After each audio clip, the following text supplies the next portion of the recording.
American continent. However, their species was once being hunted almost to extinction.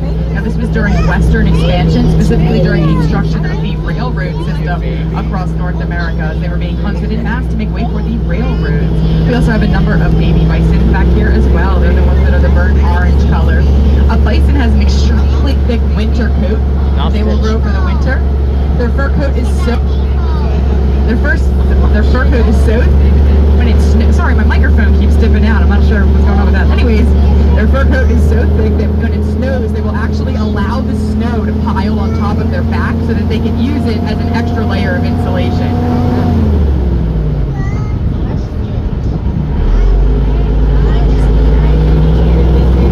On your left-hand side, you're going to see some of our rhea. These are large flightless birds native to South America. We belong to the classification of birds called ratites. Ratites, kind of a crazy word, right? Fun to say, ratite. Other ratites include emus and ostriches. A ratite is basically like a large flightless running bird. On your left, you're going to see some more of our Roosevelt elk, and you can see some of our males over there as well. Male Roosevelt elk grow antlers that are about 4 feet in length once they are fully grown. Wow. And they are covered in a velvety coating, on the water, which will shed first when they begin to shed their antlers to completely regrow them once a year. In order to help them shed their antlers, they like to rub them against the trunks of trees, which is why we've added these protective coverings on all of our tree trunks.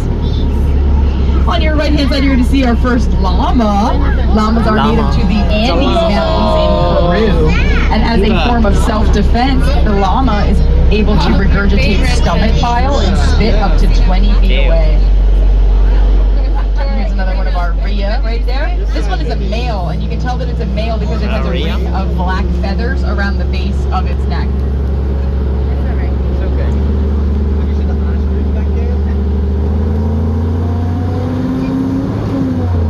Safari Park first opened in 1974, and it's home to over 1,200 animals from every continent with the exception of Antarctica.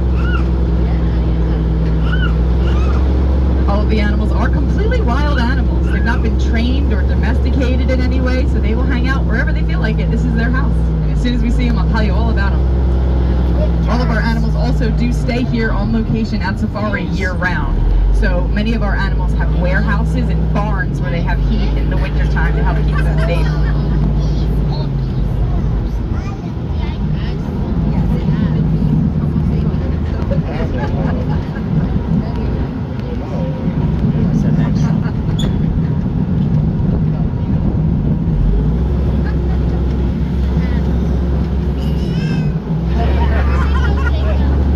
For laying the eggs, she'll lay about 20 eggs per clutch, and then that concludes all of her responsibilities as a parent. That's when the males will then compete for who gets to sit on the nest. They're extremely territorial. It's a very big deal to them. Typically, we'll see up to 2 to 3 male rhea on a single nest incubating those eggs. It's on the roll. Here they are. On the left-hand side, you're going to see our herd of European fallow deer. European fallow deer are a European game species. They can be identified by the white spots, which they will maintain on the backs of their coats throughout their entire lifespan. There's even one European fallow deer in this herd who is completely white. This one is cystic, so he doesn't have any melanin, so he's completely white with blue eyes, although it is the same animal. European fallow deer were the inspiration for the story of Bambi. You all seen that movie. Some more of our rhea coming up on the left-hand side here.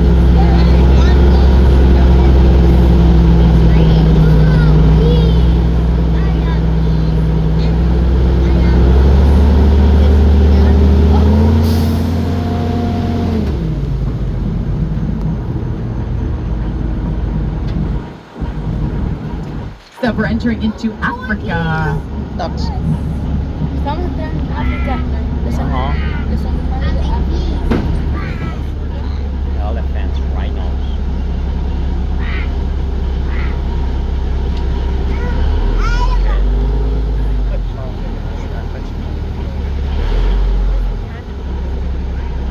Africa is the world's second largest continent. It consists of 54 different countries. It is also home to the world's largest land mammal, the African elephant, the world's tallest land mammal, the giraffe, and the world's tallest bird, the ostrich, all of which you will see today during our tour.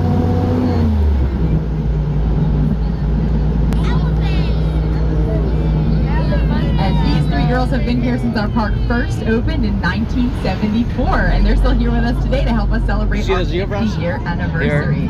Because an African elephant's lifespan is actually dictated by their teeth. Adult African elephants will go through 6 sets of adult molars in their lifespan. So under human care, they can live upwards of 80 years. African elephants are considered to be a keystone species. Their wild populations are so critically important that if they were to go extinct, their entire ecosystems would completely collapse. They have a tremendous environmental impact. African elephants have long trunks. The trunk is an elongation of the nose and upper lip. These long prehensile trunks consist of 100,000 different muscles. They can be used to pick up anything as small as a dime or as large as a tree trunk. Now we have some ostriches coming up on the right-hand side.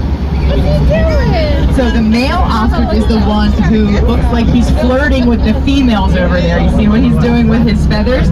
So he's waiting for her to show him some kind of a signal that she likes him back. So he's waiting for her to like give him a little wave. So let's see if she does it. I don't know. I don't know. Sorry. Oh, she gave him a little wave. Okay. Oh, now I think follow her. That's exciting. All right, we'll take another look at our beautiful African elephants on the left-hand side of the road here. What do you think? These girls need a bath? Actually, they're doing this on purpose. They will purposely cover themselves in dirt, mud, straw, whatever they can get their trunks on. And they're doing this as a natural form of sunscreen. So they're really just doing this to protect their skin. Up next on the right-hand side, you're going to see our zebras, some more ostriches, as well as Asian water buffalo. And if you look straight that way, right at the end of Where's the buffalo? like right there, that's our baby zebra. He was born here about 2 months ago. And there's lots of Canada geese as well. Here's our Asian water buffalo. And no, they're not lost. The Asian water buffalo live here in the Africa section because they require 24-hour access to a water source. We have plentiful water sources for them here. Plus, they get along pretty well with everybody here. So we're happy to have them here. Asian water buffalo have a special joint located right above their hoof called a fetlock, which allows them to run in muddy terrain without falling. And coming up on your left-hand side, you're going to see our white rhinos. Now, the term white rhino is actually a misnomer. So they were trying to call them white rhinos, but what ended up being translated was white rhino. It's kind of a silly story of how they got their name. White rhinos have horns, although they are not considered to be true horns because they're not attached to their skull. Also, they're made out of keratin, just like a human fingernail. So like a human fingernail, they actually have the ability to regrow these horns if they become damaged or break off. See one of our male ostriches coming up over here. So the male ostriches have black feathers, the females have gray feathers. And unlike the rhea, both male and female ostriches will take turns incubating their eggs and they will raise their young chicks together as well. Now let's take a look at our dazzling zebras. A group of zebras is called a dazzle because something they will do in the wild in an attempt to evade predators is they will all cluster together to disorient them with their stripes. They will dazzle them away. Zebras are much more aggressive than you might think. They're actually more closely related to donkeys and horses, which is part of the reason why they've never been domesticated. Zebras are black with white stripes, and each zebra has a completely unique pattern of stripes, which is individualized to that zebra. The baby zebra can stand up in the first 15 minutes of its life. And they can run within the first hour of their life. Oh, Mark. Yep.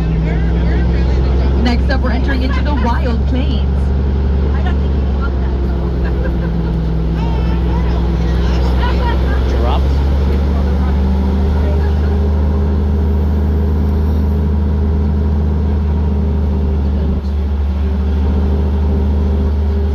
We have another female ostrich coming up on the right-hand side. Tower. If you take a look at her feet, you'll notice that she has these 2 long. You're going to see some Visa oryx. This is an African antelope. They have the ability to raise their internal body temperature to 116 degrees Fahrenheit. They're also able to survive for prolonged periods of time without access to a water source, as they receive the hydration they require through the foods that they eat. Next up on the left-hand side, you're going to see our white bearded gnu, also referred to as blue wildebeest. These wildebeest are responsible responsible for leading some of the largest animal migrations on the planet, consisting of over 1 million animals migrating across Africa. We got a peacock coming up right over there under the feed box. That's a lot of news.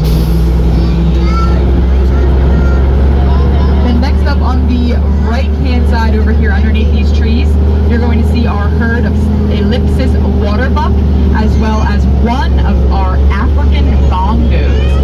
The elusive African bongo has 10 to 15 yellow stripes across their body for camouflage. They are also called the ghosts of the forest. They're so elusive. To find them during the day, as they are crepuscular, which is similar to being nocturnal on slightly different timeline. So they're mostly active at dawn and during the twilight hours. Next over here you see the ellipsis waterbuck, named for the elliptical shaped markings on their rear ends. Ellipsis waterbuck have a gland that they use to secrete a special oil, which has 3 main functions. It's used to waterproof their fur. It's also very pungent in odor, so they'll use it to evade predators, but inversely they'll also use it to attract mates. Looks like we have some giraffes waiting for us straight ahead, folks. Please remember to keep your hands and arms inside the vehicle at all times. Thank you. We are These close. called We are reticulated close. giraffes. We are so close. Male reticulated giraffes We can can stand on touch average it. about 18 feet Cannot tall. touch The it. females will be about 16 feet tall. We are close. Mira que cerquita está. Reticulated giraffes are currently undergoing a silent extinction as their wild populations are being threatened by a number of different factors, including habitat loss and poaching. Now behind the fence over here, you're also going to see some of our scimitar horned oryx. Mira, viene The para scimitar acá. horned oryx were completely extinct from the wild, and then thanks to conservation efforts, a small population of them was reestablished in Chad, Africa. Look at this one. Oh. I haven't seen that.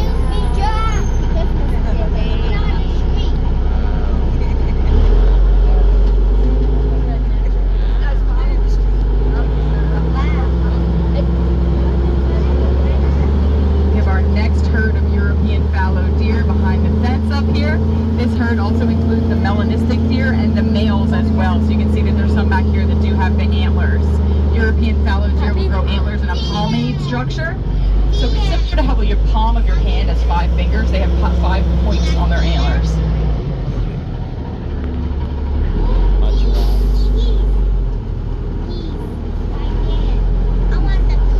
And spa. Did you know you can spend the night here inside the safari?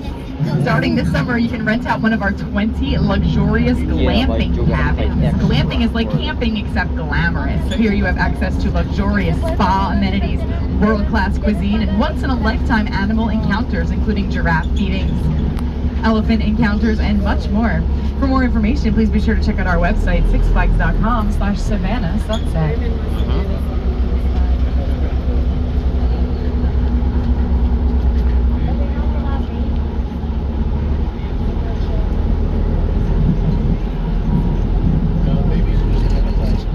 Next up, we're entering into the Serengeti grasslands. Serengeti.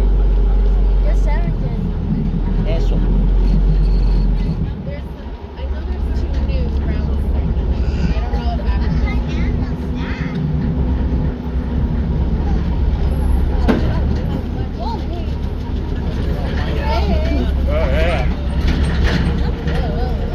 All right, so first up, you're going to see some addax on the left and the right side of the road. Addax, that's A-D-D-A-X. The addax was the inspiration for the myth of the unicorn with their 2 perfectly symmetrical horns on either side of their heads. When you're viewing one on like a side profile, it kind of creates an optical illusion where it looks like they only have 1 horn, which inspired the unicorn myth.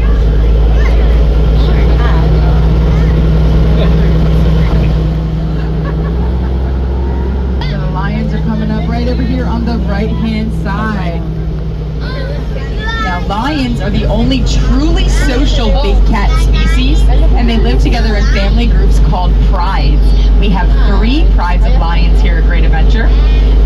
The first on your right-hand side is an all-female pride.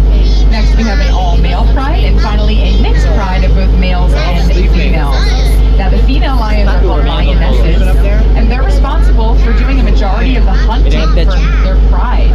However, she's only successful about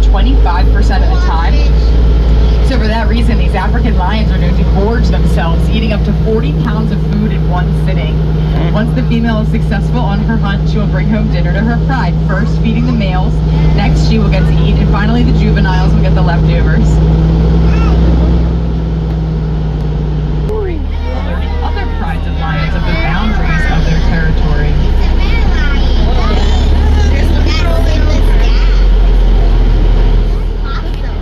We got some more over on the left-hand side. This is our mixed pride, so there's males and females on this side. Take a look at the big males. You can see their big manes of fur that they have. You can hear the sound of a lion's roar up to 5 miles away.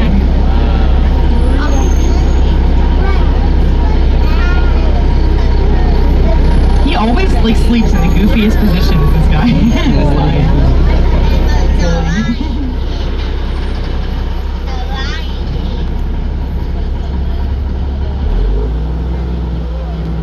We have some more of our black wildebeest coming up by the road up here.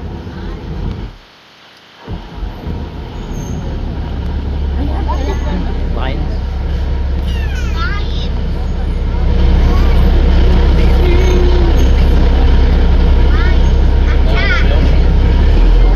¿Y estos? The black wildebeest. Where are those? Black wildebeest.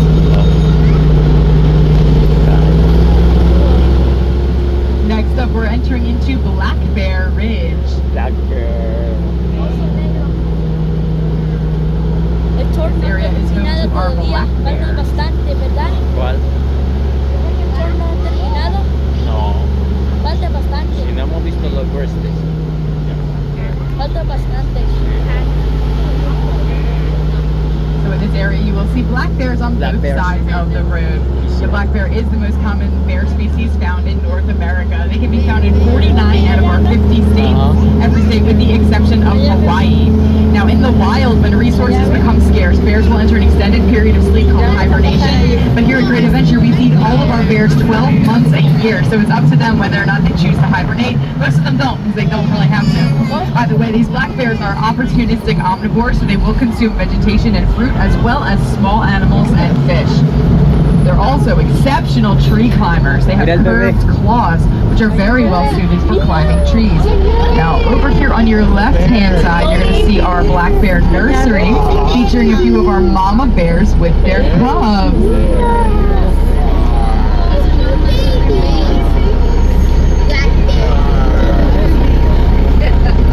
¿Quieres que va a ver una gorilla? No. There's another. We got a few more on the left-hand side in the pool. Oh. Where?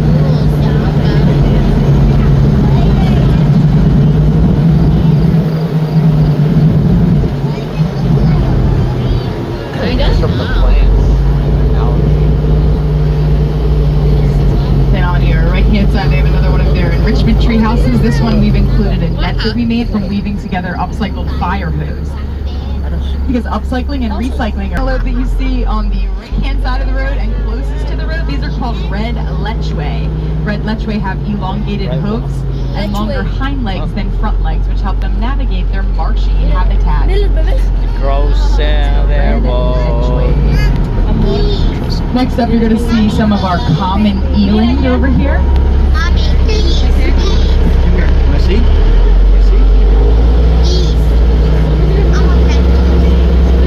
So the common eland are a little bit further down. They're over by the trees up here.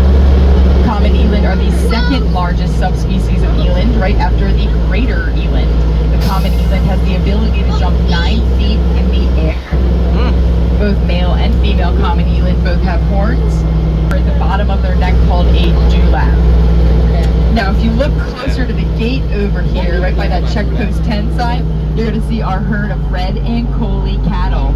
These are also referred to as Watutsi cattle, as they were first domesticated by the Watutsi tribes in Africa. Yep. Brown bear. They're bred primarily for their milk as opposed to their meat because they are seen as a sign of prosperity and opulence in African culture. They even have a newborn baby red Ankole cattle right there too. You see him? He's so little. Both males and females both have horns, and they look like they're really heavy, but they're actually completely hot and filled with special capillaries, allowing the blood to circulate away from their body, which helps them regulate. Straight ahead, you're going to see them on the left-hand side. Brown bears are a bit larger than the black bears we saw previously. And although they do kind of look like grizzly bears, they are not the same subspecies. Although they are pretty closely related, they're about 100 pounds smaller than grizzly bears on average. Oh, diferente, so brown bear and grizzly. On your left-hand side up here, we have a mama bear with her 1-year-old cub. This cub was born here at safari last year. Brown bear cubs will typically stay with their mother up to 2 to 3 years, giving her plenty of time to teach them how to bear. So she's still teaching them how to find food, how to swim, all that good stuff. Our brown bears even have a special underground tunnel system back here, where they enter in over here to pop out on the other side of the road. This gives all of our bears access to the pool that's coming up on the right-hand side. These brown bears are opportunistic omnivores like the black bear, so they will consume vegetation as well as fruit and small animals. But unlike the black bear, these brown bears are not very good tree climbers. They have much more flattened claws, which are better suited for digging than climbing.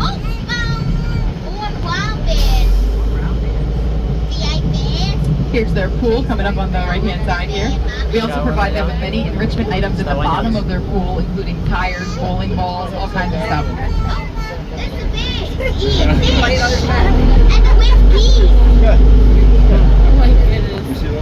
Oh, look at him right here. Look at Daddy. Aww. Look, baby. Look at the bear. See? Come here. He's sleeping. Papi, ¿qué hay más? There's the water. ¿Qué atrás? Ano lo vi? Masabi mo yan ito lo vi.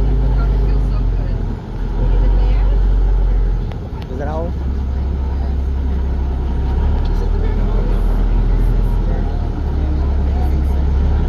Our next mama bear is over on the left-hand side with her 2 cubs, although I can't see them right now. This is a very protective mama bear. Está escondido.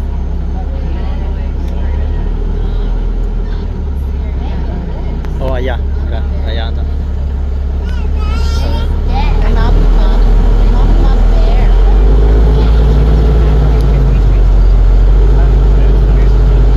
Then next up is Stanley. Stanley. When Stanley was first born, he didn't quite bond with his mother like we were hoping that he would. He's back here by the fence. So he was hand-raised by our veterinary staff. This makes him very comfortable being around people.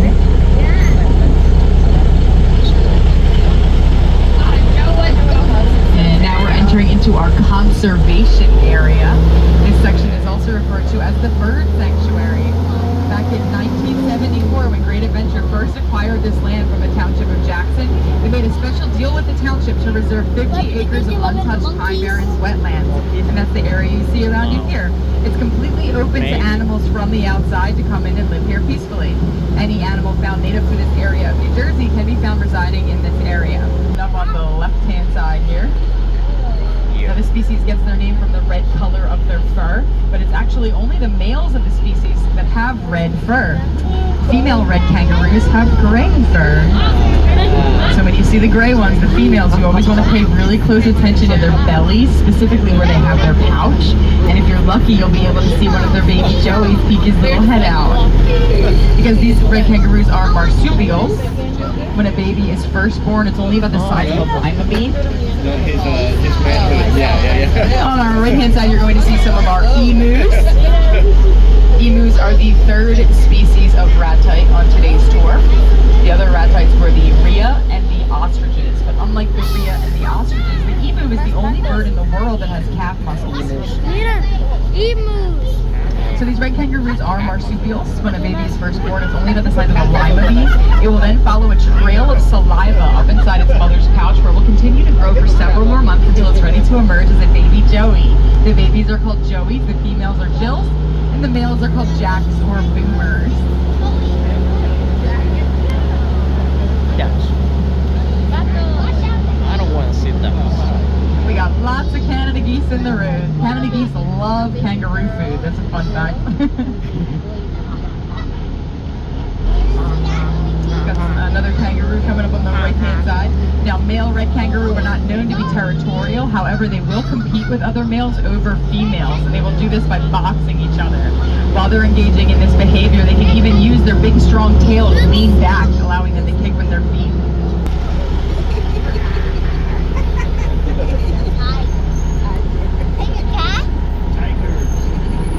Bengal tigers are unique from other subspecies of tiger because they can actually come in 4 different color variations.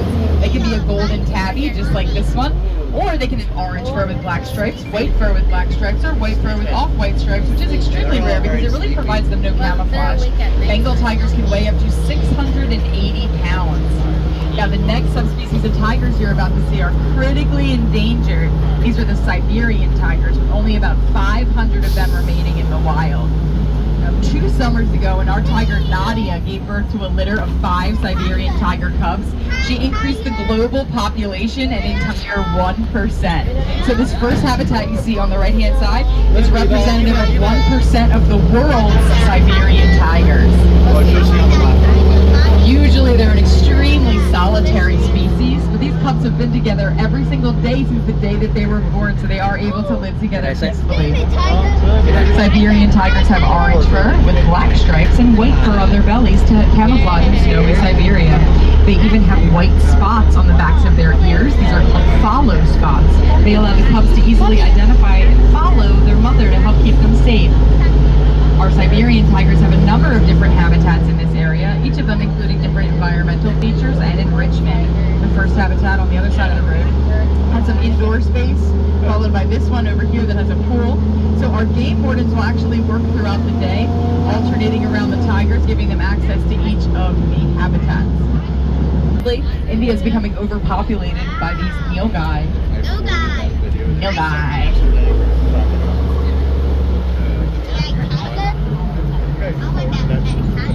Alright, over here we're going to see sprinkled around. And then also you're going to see our herd of Udad. They're over under the tree mostly right up here. Udad are also referred to as Barbary sheep, although technically they are a species of mountain goat. Both males and females have horns, and the male Udad have horns that are a bit larger and thicker than the females. Next over here you're going to check out our herd of female and adolescent black buck. This is one of the world's smallest subspecies of antelope. When they're first born, they will all be the same fawn color, this light color.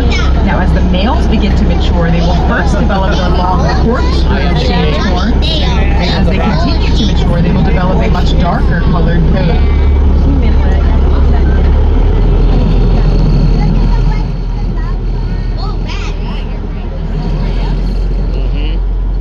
El toro.